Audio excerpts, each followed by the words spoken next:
What's up guys, TechTitan here, and get excited because this is my first impressions of the Galaxy A15 5G. But before I begin, if you're new around here, don't be a stranger, go ahead and subscribe, also leave a thumbs up because a lot of great videos about this phone are coming really soon. Officially, this phone will launch on the 17th of January, so be on the lookout for that. As far as pricing goes, Samsung has kept its word, so pricing is going to be very similar to last year's generation. More on that in my kind of 48 hours review of this phone, so stay tuned for that. However, with that being said, let's talk about the Galaxy A15. I've had this phone for a few hours now, so here's my first impressions, beginning with the design itself. So with the design itself, Samsung has made some notable upgrades, beginning with the way that this phone looks and feels. So looks may seem very similar to last year's generation, but they're kind of not, and here's why. So first of all, the back has kind of a smooth finish to it that under light, the color kind of shifts from this, I would say, almost black to this kind of dark blue color, which gives it a nice look. It's a, I would say, a different approach from the usual Samsung phones, so thumbs up for that. As far as your port selection goes, you do retain a headphone jack in 2024.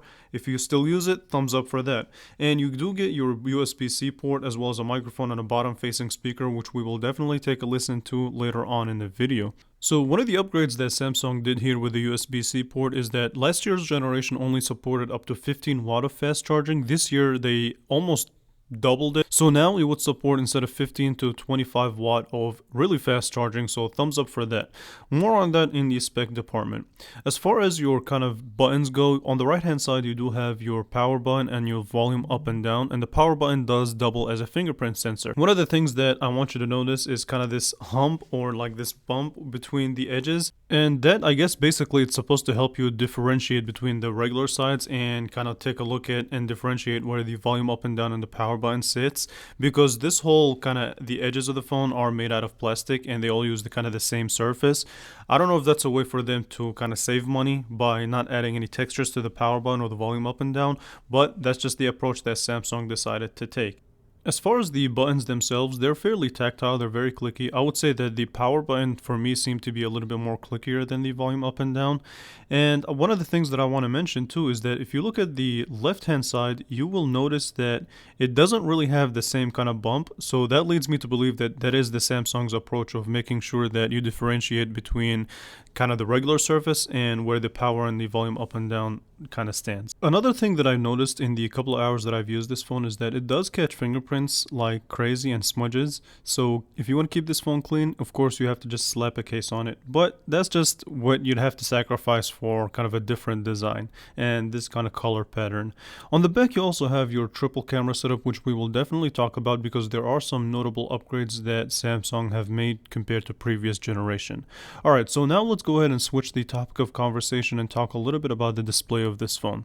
So this time around the A15 has a upgraded display on paper, so a 6.5-inch OLED display instead of the IPS panel that we got, and it still is a 1080p, so it's not 2K or anything higher than that, but for a phone that's supposedly going to cost $199, that's perfect for me.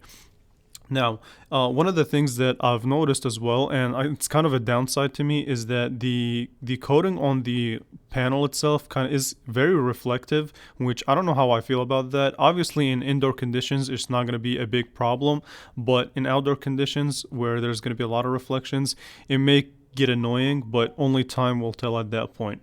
However, though, as a panel itself, it's an OLED panel, which is, if we know Samsung, they know how to make panels very well, so thumbs up for giving us an upgraded OLED panel instead of the IPS from last year's generation.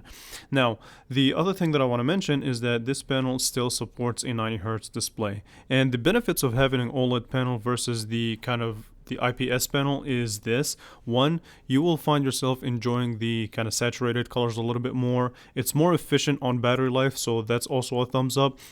And when I found myself while watching videos and things like that, it was just a very enjoyable experience, and it just blows my mind that this phone cost $199 and you get all that for the money. So the display alone is a problem in these streets. Now, I do have to say this, I am disappointed in the speaker, so take a listen and I'll get back to you on some words with that. Is found on the sides of the phone. So on the right hand side you do have the power button slash volume up and down, and they're very clicky, very tactile, very quality buttons overall. And as far as the bottom of the phone, you do get your USB-C 2 microphones as well as your bottom facing speaker, and we're going to take a listen to the speaker quality.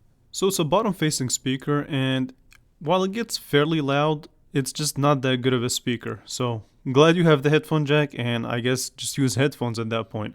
Alright, back to the camera system. You do get a triple camera setup with the main sensor being a 50 megapixels. You also get an ultra wide as well as a macro sensor. So last year's generation did lack the ultra wide, which is one of the things that I talked about when I reviewed the camera. By default, the pictures that you take will be clocked at 12 megapixels. So if you want to switch to the 50 megapixels, you will lose the ability to switch between the ultra wide and the macro sensor. So keep that in mind. And as far as my first impressions go, I found this phone that this phone takes pictures very quickly, and I guess a lot of phones nowadays do that, but it does take a second to process the picture.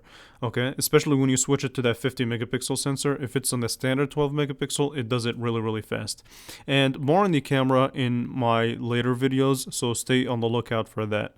As far as the performance goes, this phone has the following specs.